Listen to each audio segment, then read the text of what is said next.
Hello, welcome back to my YouTube channel. For today's video guys, meron na naman tayong pag-uusapan.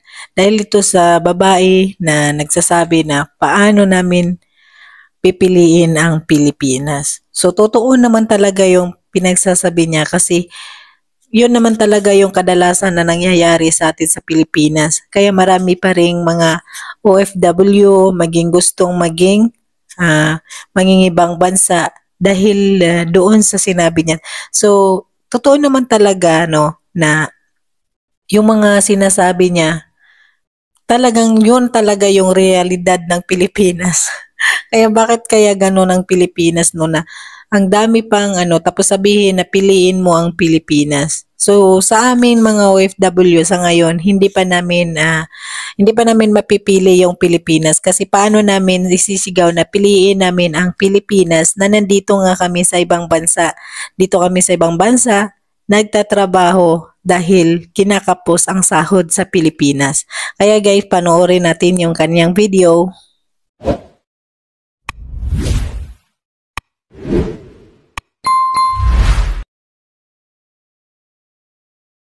Piliin mo ang Pilipinas. Unsa piliun? Ha?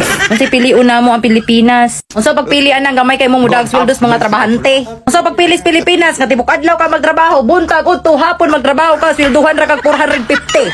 Asa may dapitang mo lugar ana? Piliin mo ang Pilipinas daw. Unsa pagpilis Pilipinas nga daghan kayo mo abroad na. Tungod sa Pilipinas perting gamay ang sweldo. Ang college graduate, mga play college graduate og trabaho.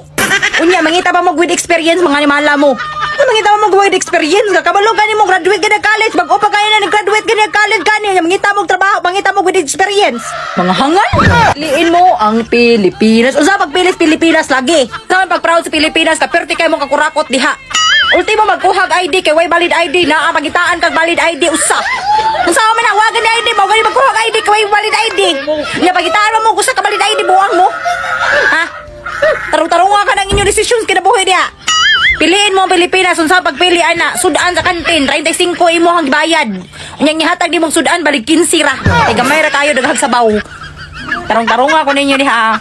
Tarong-tarong ka na pilian ng Pilipinas. Unsa pagpilian na mo gani daghan mga tawo matug abroad. Kada kog sweldo sa abroad. Bahalag ka pag trabaho sa abroad basta dakog sweldo. Pilipinas patay patayon pa kag sugod nila gamay ra kag sweldo. Siganan mo pili Pilipinas in taon no ultimo mag-short ra kag bubo bantayan sa imong silingan hasta nang imong kigol nga itong bantayan nila. Sa Pilipinas. Ang Pilipinas ay pipiliin lang yan sa mga mayayaman na. Kasi paano namin isisigaw ang Pilipinas nandito nga kami sa ibang bansa at dami pang gustong mangingibang bansa dahil kinakapos sa sahod. Magkano lang din yun namang sahod? 450 yung sahod minimum sa tulad naming mga babae. Kung yung 450 na minimum sa Pilipinas kunan pa ng ISIS, Pag-ibig, PhilHealth, magkano na lang yung natitira? Kunan pa ng ulam, pamasahe. Kaya marami talagang mag-decide na aalis sa bansa natin. Kasi kung talagang piliin ng Pilipinas, ay wala talagang mga OFW. Hindi dumami yung mga OFW. Kasi, bakit sabihin na, piliin mo ang Pilipinas. Paano namin piliin ang Pilipinas is nandito kami sa ibang bansa. Tapos ang Pilipinas, kaya man dami talagang mga gustong mangingibang bansa. Dahil bakit kapos talaga sa sahod ang Pilipinas. Kasi tulad sa aming mga babae, kasambahay, magkano yung sahod ng kasambahay sa Pilipinas? Tapos pag kumuha ka pa ng ID, kukuha ka na nga ng IDs, hanapan ka pa ng ibang ID. Ibang valid ID. Paano kung wala ka pang valid ID? Kukuha ka nga ng valid ID para may valid ID ka, tapos hanapan ka pa. Bakit naman Pilipinas, hindi nyo nalang gayahin dito sa ibang bansa na isa lang talaga yung ID? Diba? Wala talagang ibang, siguro, hindi ko alam dito pero ang nalalaman ko lang dito is isa lang talaga yung ID. Tulad sa pagkuha ng number, pagbili ng number, kasi pagbili ng number dito, isa lang talaga yung ginagamit na ID. ID, bumibili ka ng gamot, kasi pag wala kang magpapacheck up ka, isa lang yung ID, hinihingi lang yung ID mo. So, 'di ba? Parang hindi mahirap. Kasi kung isa lang yung ID mo, hindi mahihirap. Kaya siguro sa Pilipinas nangyayari na magkumuha ka nga ng ID, hanapan ka pa ng isang valid ID. Talaga tong Pilipinas. Dito sa ibang bansa, bumili ka ng gamot, magpapacheck up ka sa ospital, isa lang ID. No? Kasi dito, napaka-high-tech talaga. Hindi pahirapan yung tao kasi need talaga na may ID ka. Pero isa lang talaga yung ID. So kung magpapacheck up ka sa ospital dito, dalhin mo yung ID mo. So, automatic na yon. Pag bili mo ng resita mo, dalhin mo yung reseta mo, pati ID mo sa boteka, sa bilihan ng gamot. Kasi, pag nakalagay doon sa resita mo yung number ng ID mo, kaya madali lang talagang bumili ng gamot. Hindi katulad sa Pilipinas na napakahirap, di ba? Then, yung mga tao sa Pilipinas, siguro, ang dami talaga ding mga tao na buhay lang din ng iba ang pinakailaman. Diba na kahit nasingit mo, hindi ka pwede mag-short kasi may mga marites sa gilid-gilid na ikaw lang yung bantayan. Kaya wala talagang Pilipinas. Tapos sabihin na, piliin mo ang Pilipinas. Paano piliin ang Pilipinas? Nandyan ang kurakot sa Pilipinas. Hindi naman lahat, no? Pero talagang matatamaan ng mga kurakot dito.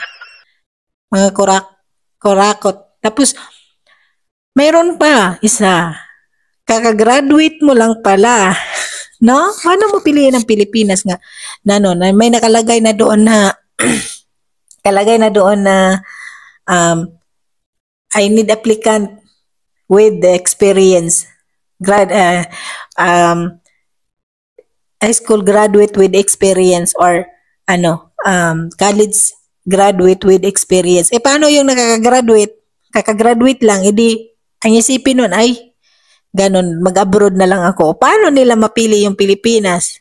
Diba? O tapos, pag makagraduate, napakamahal ang tuition fee. Tapos minimum lang sila ng 450. Paano yun? Oh my God. Paano yun, Philippines? Paano na masigaw ang Pilipinas na piliin na, no? Napakamahal yung tuition fee. Tapos minimum ng 450.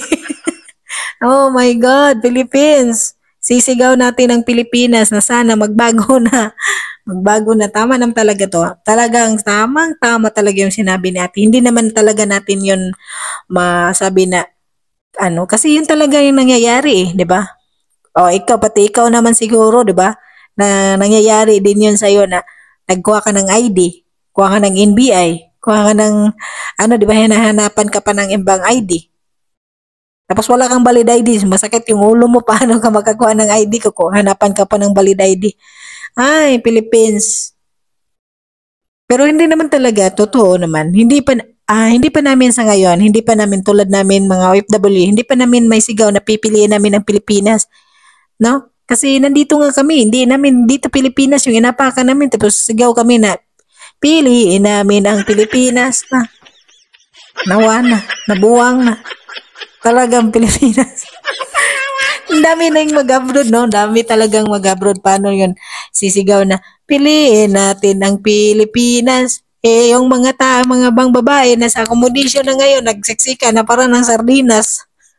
Paano na ilan may sisigaw yung piliin ang Pilipinas? Nandoon sila sa Pilipinas, nagsisiksikan sa accommodation kasi gustong mag-abroad. Kasi kinakapos yung minimum na 450. Nako, wala na. Yung magkano na lang yung wala na talaga matitira. Ay, paano manin yung Pilipinas natin na napakamahal ng bilihin? Sardinas pa lang, no? Sardinas pa lang. Grabe. Grabe talaga. Pag uwi ko ng Pilipinas, nung pagpunta ko dito dati, nag-grocery ako. So, siyempre, alam ko naman yung binabayad. Siyempre naman. Tapos, pagbalik mo ng Pilipinas, nag-grocery ka ulit. Diyos ko, Lord. Pati sardinas. Hindi mo na mapili ang Pilipinas. Sardinas na lang nga yung madali-dali mong bilhin. Mahal pa eh. Paano may sigaw yung Pilipinas? Siguro sa mga mayayaman, mayayaman dyan sa Pilipinas, so piliin nyo ang Pilipinas. So kami mahihirap na nandito sa ibang bansa, hindi muna, dito muna lang kami. Piliin mo namin ng Saudi or piliin namin ibang bansa. Kasi nandito kami, paano namin sigaw na, piliin namin ang Pilipinas, nandito kami sa ibang bansa. Napakahirap talaga piliin ang Pilipinas sa ngayong panahon na mahal ang bilihin, mahal ang tuition. Nako, hindi pwedeng isigaw ang Pilipinas na piliin dahil napakamahal ng bilihin. No, diba? Tama naman talaga yung sinabi ni ate. Kung agree kasi sinabi ni ate, so mag-comment ka na. Tama. So, thank you so much guys for watching. And please subscribe and click the notification bell para updated ka sa mga video ko. Bye!